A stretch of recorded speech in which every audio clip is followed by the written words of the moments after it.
C'est une adaptation évidemment des dessins animés qui existent déjà et qui ont été scénarisés et écrits par plein de personnes différentes en fait. Donc je dois partir de l'œuvre existante et essayer de la respecter pour l'adapter au format BD qui a évidemment ses conditions et qui changent par rapport à des métrages d'une cinquantaine de minutes.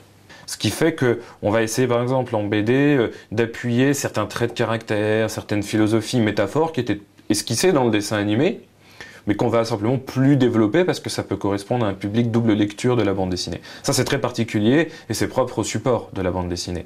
L'objectif c'était de faire une adaptation, donc d'être le plus proche possible de l'esprit du travail qui avait été fait en amont. Il y avait des choix graphiques qui avaient déjà été faits, sachant que les dessins de Saint-Exupéry étaient quand même très graphiques et qu'ils ne pouvaient pas être utilisés comme tels, donc il y avait un gros travail en amont de la production. Moi, mon objectif, c'était de garder au maximum ce travail-là pour qu'il n'y ait pas un choc graphique énorme.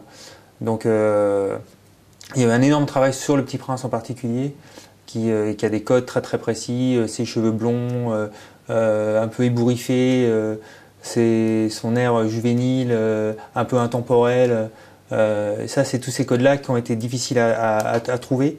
Qui avait été très bien réussi en 3D et que je devais absolument retrouver en 2 dimensions, quoi. L'aventure du Petit Prince dans le dessin animé n'est évidemment pas une adaptation du livre, de toute façon. Donc ils n'ont pas adapté le livre, ils ont vraiment pensé, ils sont repartis à la base en disant voilà, il y a le Petit Prince qui est un héros emblématique, il y a le Petit Prince dans le livre, qui est une certaine vision du Petit Prince, voilà, que tout le monde connaît aujourd'hui, et ils ont essayé de dire voilà, le Petit Prince, aujourd'hui, on doit en faire une série animée, il faut exprimer d'autres choses à notre époque, quel type d'aventure ils pourraient faire, avec quel type de nouveaux dons, ce genre de choses, et ils ont trouvé une manière bien à eux d'exprimer autrement le Petit Prince et surtout de pouvoir le faire le vivre sur plusieurs épisodes. C'est un peu déstabilisant quand même, c'est-à-dire que c'est effectivement une icône qui est universellement connu. On peut pas se permettre n'importe quoi avec ce personnage-là. Il est véhicule de valeurs. Et puis voilà, dans la conscience collective, il est tel que Saint-Exupéry l'a représenté. Donc on peut pas très peu de liberté par rapport à ça. On peut pas le rendre ridicule. On peut pas parce que c'est pas du tout l'état d'esprit de ce personnage-là.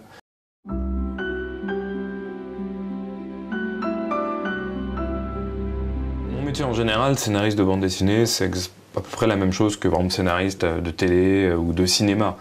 On écrit des scripts, sauf qu'au lieu de les séquencer en termes de minutes, comme au cinéma, ça va être en pages, en cases, et ça va être découpé comme ça, mais on écrit toujours des scènes, on écrit des dialogues, et ça va être dessiné aussi, évidemment, au lieu d'être réalisé, au lieu d'être joué. Donc c'est très proche, en termes de façon d'écrire, des métiers classiques du scénario. Que moi, je récupère donc le script, je suis en charge sur les premiers du storyboard pour poser une marque, enfin un style. Donc je m'occupe donc de retranscrire le script en images en suivant le maximum les directives qui ont été posées par Guillaume. Malgré tout, des fois, il se trouve qu'il y a trop d'informations, je change des choses, j'adapte, voilà, pour anticiper le travail des dessinateurs par la suite. Après, ce travail-là, storyboard, est divisé en 2 équipes.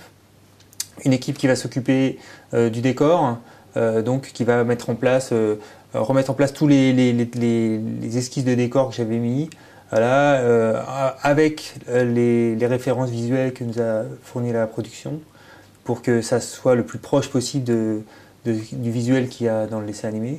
Et une autre partie qui est donnée donc aux dessinateurs de personnages, qui eux vont coller les personnages dessus, un peu l'exemple d'un décalcomanie, sur les décors qui ont été créés, quoi. Alors moi je suis spécialisée personnages, donc je travaille en équipe, donc avec un décorateur et avec un storyboarder, et bien sûr avec le script.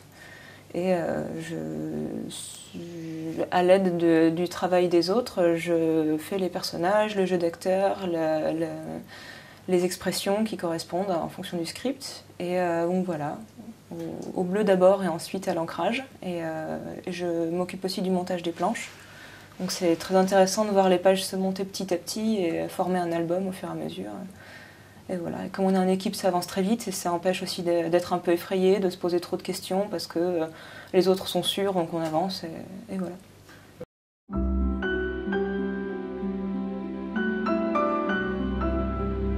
C'est-à-dire qu'on reçoit le script complet qui a été écrit par le scénariste de l'épisode.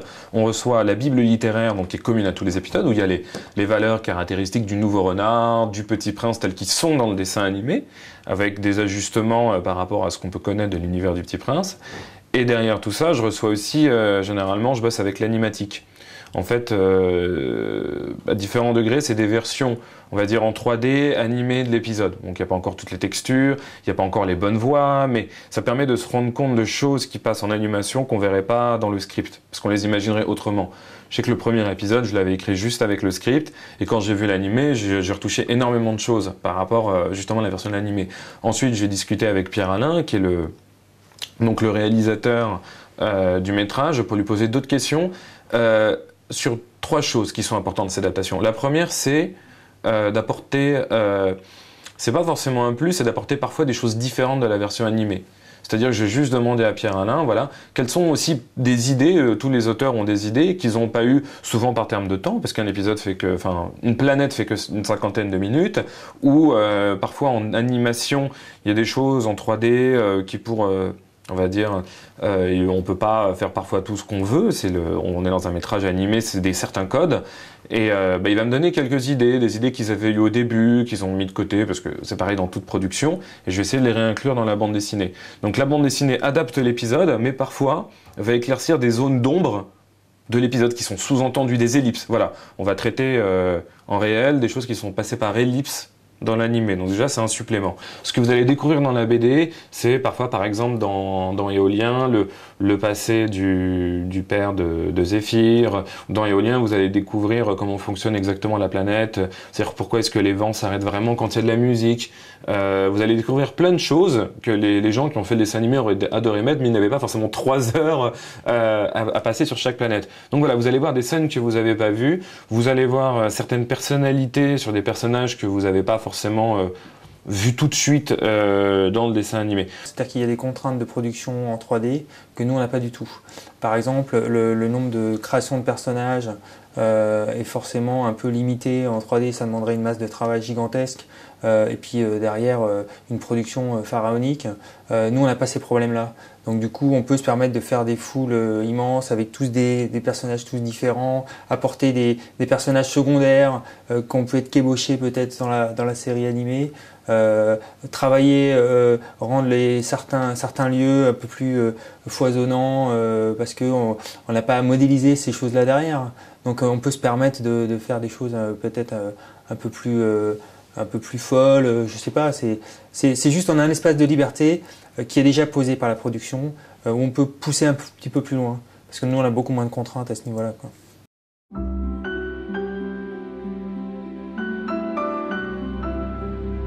C'est un vecteur de code, c'est un vecteur de valeur. Et donc, ça dépasse presque le Petit Prince. C'est vraiment raconter des histoires pour véhiculer de la morale, des valeurs positives. Donc, évidemment, développer ces histoires-là derrière, dans d'autres univers, c'est juste rallonger le rêve. C'est rallonger, apporter des problématiques peut-être plus modernes qui n'avaient pas pu être abordées dans le livre, coller plus à l'actualité certaines choses, parce que bon, le livre de Syntex, c'était vraiment dans cet état d'esprit-là, c'est-à-dire un côté un peu critique de la société. Mais parce que ce qui fait l'icône de cette force, c'est qu'elle est universelle, de toute façon. Ce que je veux dire, c'est qu'on peut lire Le Petit Prince à n'importe quel âge, on trouvera autre chose à dire. Et on peut le lire 20 fois, on trouvera 20 fois quelque chose de différent à dire. Ça explique bien qu'il existe déjà au moins 20 petits princes différents. Donc, il y a un Petit Prince qui est peut-être pour les adultes, on est tous d'accord, et les grands littéraires aiment à penser que ce n'est que ça, mais ils oublient aussi qu'il n'est pas que non plus pour les adultes, ou qu'il n'a pas qu'été adulte. Donc, il y a aussi des Petits Princes pour les enfants. Et de ce fait, le Petit Prince, c'est une icône qui représente des symboles. Bon. Et il y a plusieurs moyens de les traiter. Voilà ce que je pense. Bah, ça fait quelque chose on s'attache aux personnages forcément, surtout moi quand je dessine des personnages, quand on se met vraiment dans le travail, on prend la tête qu'on est en train de dessiner et on ressent un peu de l'émotion. J'expliquais souvent que parfois j'étais vraiment triste à dessiner des persos qui avaient l'air vraiment tristes. Mais ouais, là maintenant que ça se profile et qu'on voit un peu le résultat final, ça fait une petite boule au ventre, mais j'ai hâte de voir ce que ça va donner en fait.